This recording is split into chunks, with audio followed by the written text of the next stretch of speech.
कलाहांडी जिलास्तरीय आंतर्जातिक भिन्नक्षम दिवस आज पालित हो अवसर भिन्नक्षम मानक नहीं सकाळे आयोजित होता वैक्थन रैली जिलापाल कार्यालय सम्मुख में आरंभ हो जिला भिन्नक्षम पुनर्वास केन्द्र समाप्त होता है। रैली में जिलार विभिन्न भिन्नक्षम संगठन स्वतंत्र विद्यालयगुड़िकर छात्र छात्री जिला सामाजिक सुरक्षा विभाग सहित अन्य संगठन माने सामिल होते।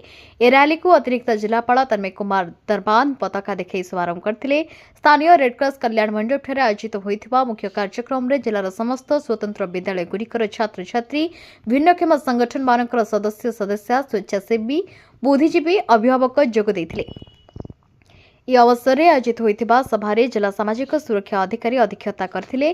जिला परिषद अध्यक्ष श्री पुष्पेन्द्र सिंह देव मुख्य अतिथि भाव में, अतिरिक्त जिलापाल तन्मय कुमार दरबान विशिष्ट अतिथि भाव में, जिला परिषद मुख्य कार्यनिर्वाही अधिकारी श्री दयामय पाढ़ी सम्मानित अतिथि भाव में, जिला लोकसंपर्क अधिकारी हलधर न्याल, संस्कृति अधिकारी विवेकानंद महानंद, अतिरिक्त जनस्वास्थ्य अधिकारी पूर्णेन्द्र शेखर विश्वास, जिला विकलांग मंचर अध्यक्ष सुरेश चौधरी, जिला भिन्नक्षम समिति अध्यक्ष हेमंत तांडी, जिला मूक बधिर संघर अध्यक्ष शोभन रथ अतिथि भाव में जोगदेकी उपस्थित भिन्नक्षम मानक संबोधित कर मार्गदर्शन करते।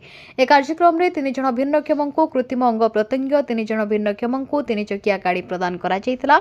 पूर्व विभिन्न स्कूल छात्र छात्री मानक मध्य आयोजित होता खेलकूद गीत प्रबंध रचना और चित्रांकन प्रतियोगिता रे कृतित्व अर्जन करथिबा प्रतियोगी मानक पुरस्कार प्रदान करा।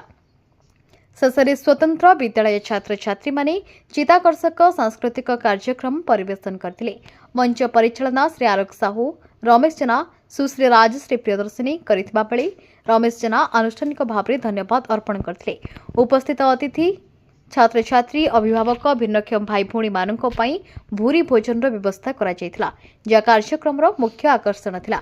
कलाहांडी विष्णुचरण स्वाईं का रिपोर्ट श्रेष्ठ न्यूज।